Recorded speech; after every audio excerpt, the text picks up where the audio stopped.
మీలో యుద్ధాలు, పోరాటములు దేని నుండి కలుగుతున్నాయి? మీ అవయవములలో పోరాడే మీ భోగేచ్ఛల నుండే గదా. మీరు ఆశిస్తున్నారు గాని మీకు దొరకటం లేదు. నరహత్య చేస్తారు, మత్సరపడతారు గాని సంపాదించుకొనలేరు. పోట్లాడతారు, యుద్ధం చేస్తారు గాని దేవుణ్ణి అడగనందున మీకేమీ దొరకదు. మీరడిగినా మీ భోగముల నిమిత్తము వినియోగించుకోవడానికి దురుద్దేశ్యంతో అడుగుతారు గనుక మీకేమీ దొరకటం లేదు. వ్యభిచారిణులారా, ఈ లోక స్నేహము దేవునితో వైరమని మీరెరుగరా? కాబట్టి ఎవడు ఈ లోకముతో స్నేహము చేయగోరుతాడో వాడు దేవునికి శత్రువవుతాడు. ఆయన మన యందు నివసింపచేసిన ఆత్మ మత్సరపడునంతగా అపేక్షిస్తాడా అనే లేఖనము చెప్పేది వ్యర్థమని అనుకుంటున్నారా? కాదుగాని ఆయన ఎక్కువ కృపనిస్తాడు. అందుచేత దేవుడు అహంకారులను ఎదిరించి దీనులకు కృప అనుగ్రహిస్తాడు అని లేఖనము చెబుతున్నది. శ్రోతలు, గర్వము, పేరాశ వల్ల పోరాటాలే గాదు, యుద్ధాలు కూడా జరుగుతాయి. గత అధ్యాయం ముగింపులో శాంతి సమాధానాలను గురించి చెప్పి భక్త యాకోబు ఇప్పుడు యుద్ధాలను గురించి, పోరాటాలను గురించి మాట్లాడుతున్నాడు. 1 పేతురు 2వ అధ్యాయం 1వ వచనంలోని హెచ్చరిక గమనించండి. ప్రభువు దయాళుడని మీరు రుచిచూచి ఉన్న ఎడల సమస్తమైన దుష్టత్వమును, సమస్తమైన కపటమును, వేషధారణను, అసూయను, సమస్త దూషణ మాటలను మానండి. 1 పేతురు 4వ అధ్యాయం 15వ వచనంలో మరో హెచ్చరిక. మీలో ఎవడూ నరహంతకుడుగా గాని, దొంగగా గాని, పరుల జోలికి పోయేవాడుగా గాని శిక్ష అనుభవించతగదు. మీరు నరహత్య చేస్తున్నారు, మత్సరపడతారు. మీలో అసూయ, విద్వేషాలున్నాయి. మత్తయి సువార్త 7వ అధ్యాయం 7వ వచనంలో కొండమీది ప్రసంగంలో ప్రభు అన్నాడు, అడగండి మీకు ఇయ్యబడుతుంది, వెదకండి మీకు దొరుకుతుంది.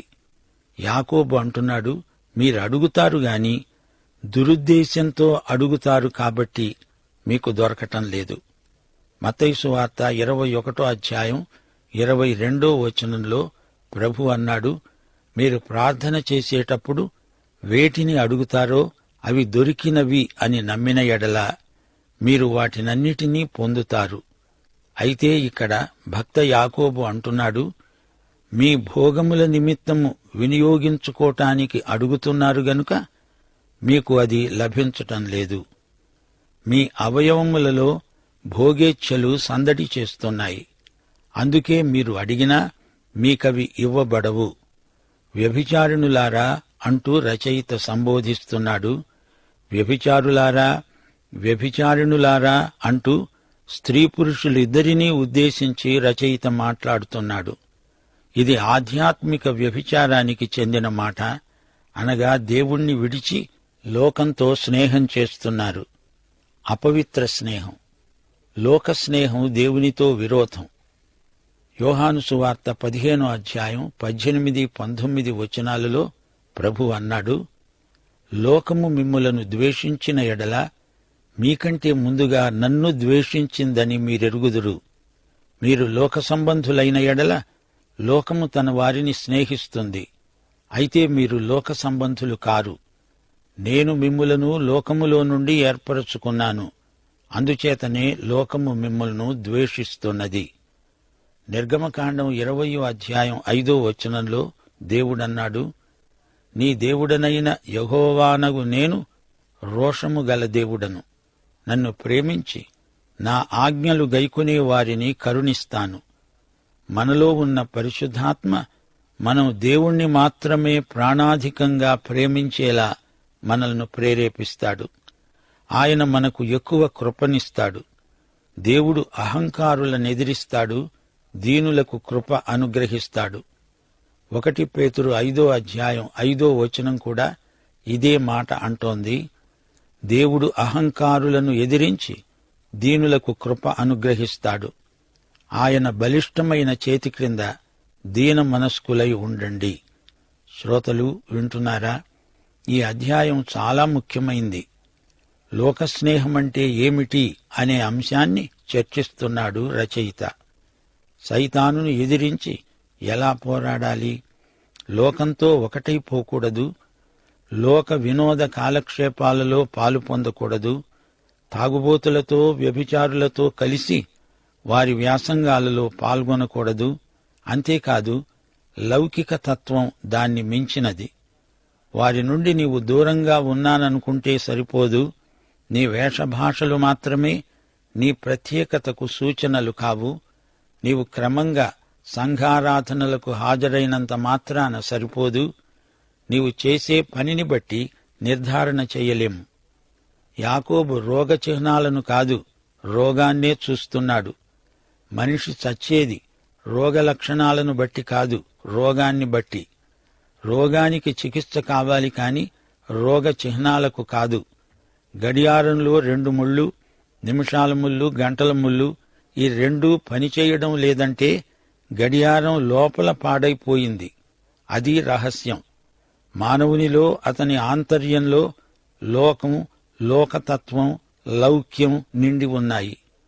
మనిషి లోకంలో ఉండడం కాదు, మనిషిలోకే లోకం వచ్చేసింది. దేవుని సంఘం లోకంలో ఉంది, అయితే లోకం సంఘంలోకి వచ్చేస్తోంది. ఓడ సముద్రంలో ఉంటుంది గాని సముద్రం ఓడలోకి రాకూడదు. లౌకిక తత్వం అంటే ఏమిటో యాకోబు పత్రిక విడమరిచి చూపుతుంది. ఈ యుద్ధం, ఈ పోరాటం మనిషి అంతరంగంలోనే ఉంది. కామక్రోధ మదమాత్సర్యాదులు మనిషి లోపలే గూడు కట్టుకొని ఉన్నాయి. మత్సరము, వివాదము ఎక్కడ ఉంటాయో అక్కడ అల్లరి, ప్రతి నీచ కార్యము ఉంటాయి. మీలో జ్ఞాన వివేకములు గలవాడెవడు? వాడు జ్ఞానముతో కూడిన సాత్వికము గలవాడై తన యోగ్య ప్రవర్తన వలన తన క్రియలను కనపరచాలి. భక్త యాకోబు విశ్వవిద్యాలయంలో పరిశోధనాంశం విశ్వాసం. మిగతా అంశములన్నీ ఈ ప్రధానాంశానికి సంబంధపరచబడినాయి.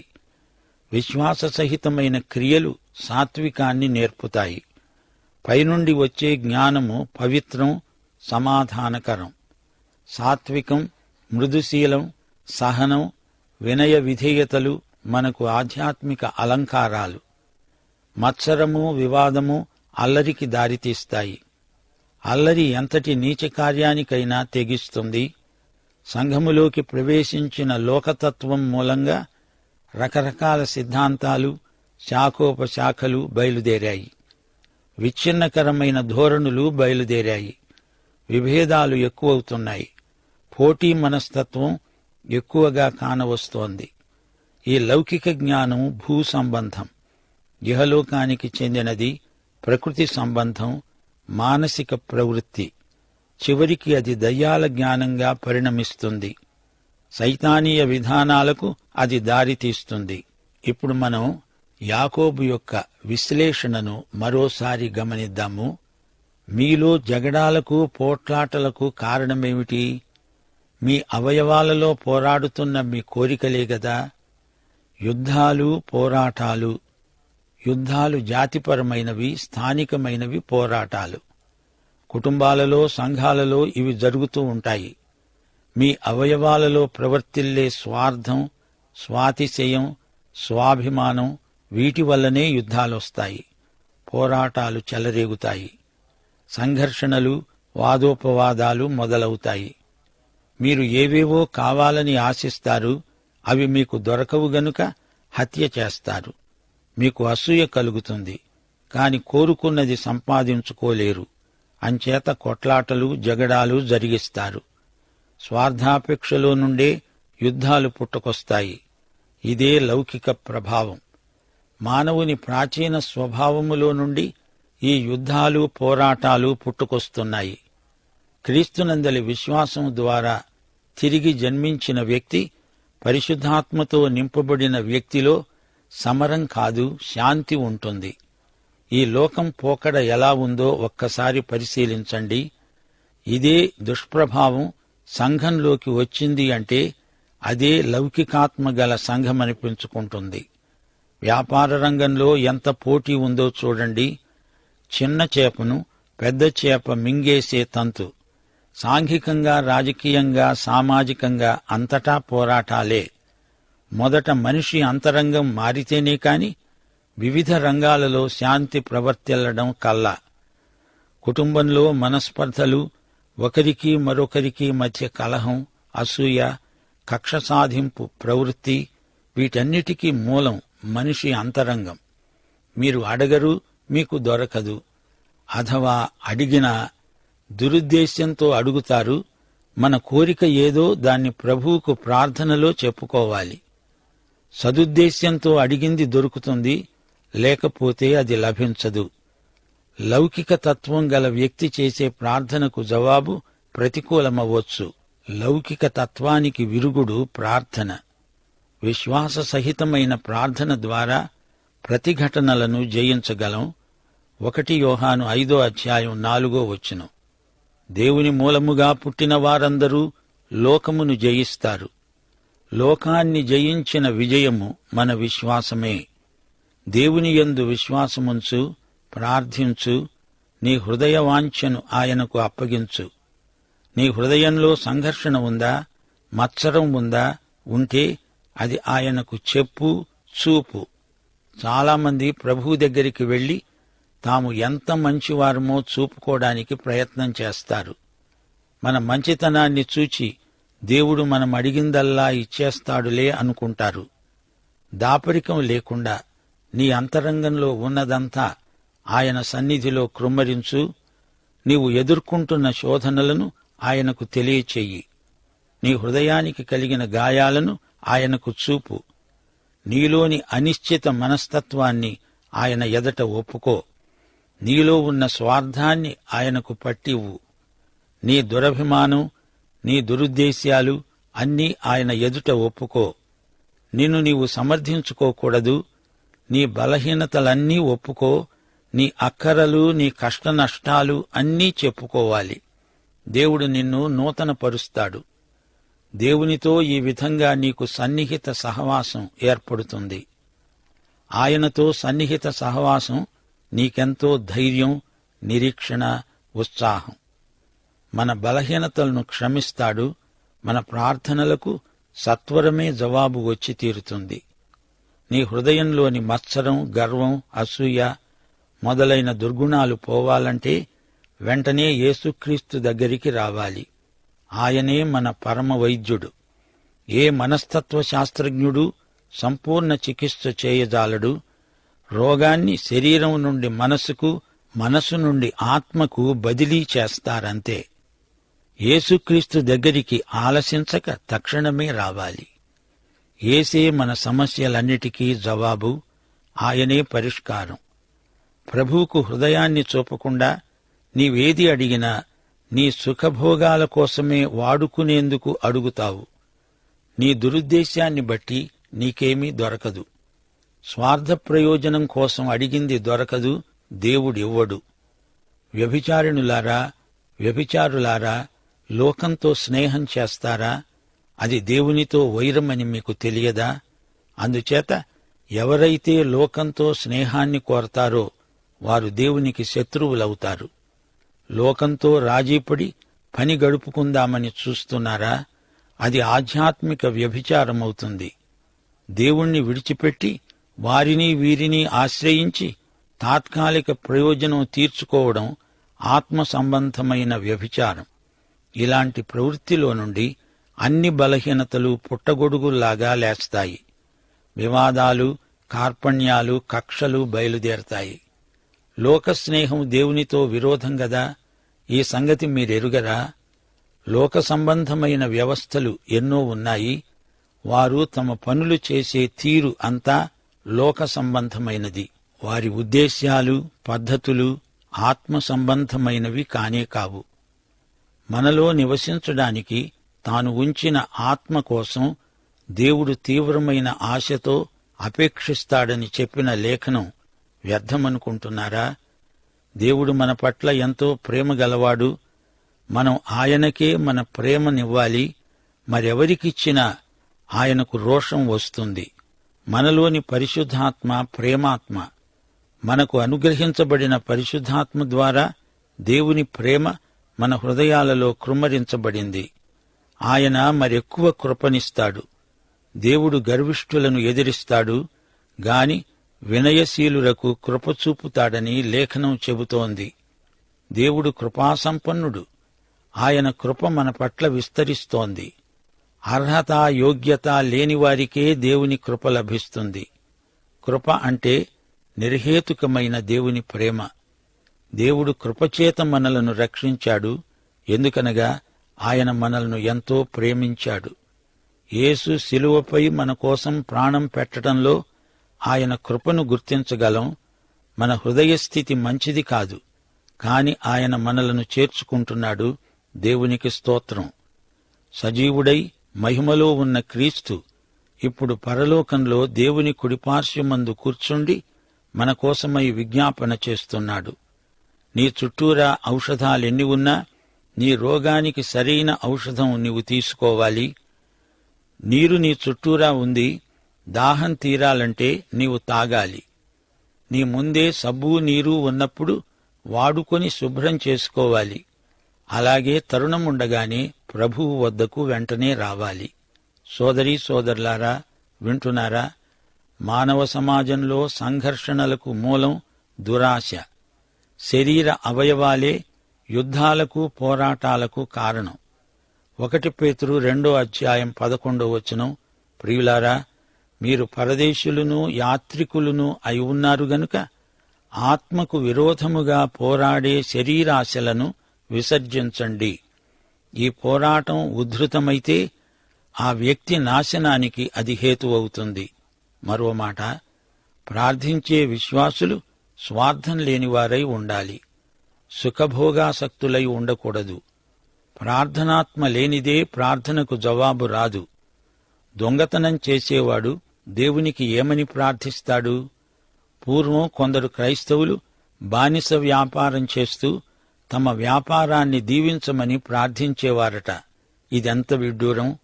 లోక స్నేహం దేవునితో విరోధం. అయితే కొందరు ఇటు లోకంతో అటు దేవునితో స్నేహంగా ఉండాలనుకుంటున్నారు. అది అసాధ్యం. సిరికి దేవునికి కూడా సేవ చేయగలరా? లోకంతో దేవుని బిడ్డలకు అపవిత్రమైన లావాదేవీలు ఉండకూడదు.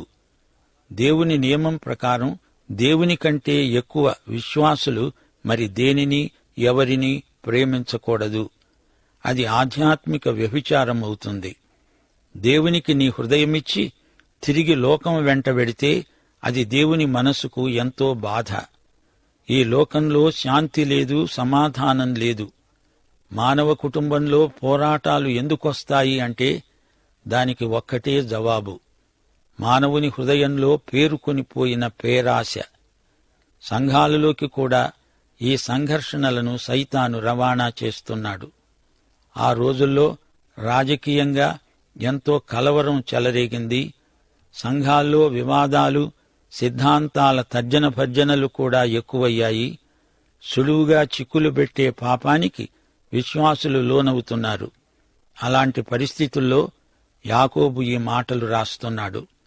నేటి వరకు కూడా విశ్వాసులలో అడపాదడపా పలు రకాల వివాదాలు తలెత్తడం సంఘ చరిత్ర నేర్పిన సత్యం. సంఘంలో కొందరు ఒకరితో ఒకరు మాట్లాడుకోకుండా సంవత్సరాల తరబడి కాలం గడుపుతున్నారు. హృదయాలలో యుద్ధ వాతావరణాన్ని ఎలా సహించగలం? దేవుని జ్ఞానం మొదట పవిత్రమైనది, తరువాత సమాధానకరమైనది. శరీరానుసారి అయిన ఒక వ్యక్తి హృదయంలో ప్రపంచ సంగ్రామానికి సరిపోయేంత ఆయుధ సామగ్రి ఉంది. ధనికులకు పేదలకు మధ్య, జాతులకు జాతులకు మధ్య, యజమానులకు సేవకులకు మధ్య, భార్యాభర్తలకు మధ్య పోరాటానికి కారణం మనిషి హృదయంలోని మత్సరం, దురాశ. దావీదు హిత్తీయుడైన ఊరియా భార్యను ఎలా చేపట్టాడు? అహాబుకు నాబోతుకు మధ్య పోరాటం ఎందుకొచ్చింది? సమాధానకర్త అయిన దేవుడే మానవుని హృదయంలోని యుద్ధ ప్రవృత్తిని మాన్పి శాంతి సంస్థాపన చెయ్యగలడు. ప్రార్థనే ఈ చెడుగుకు పరిష్కారం. మనం ప్రార్థనలో అడిగేది ప్రభు సేవలో మనకు ఉపకరించేదై ఉండాలి.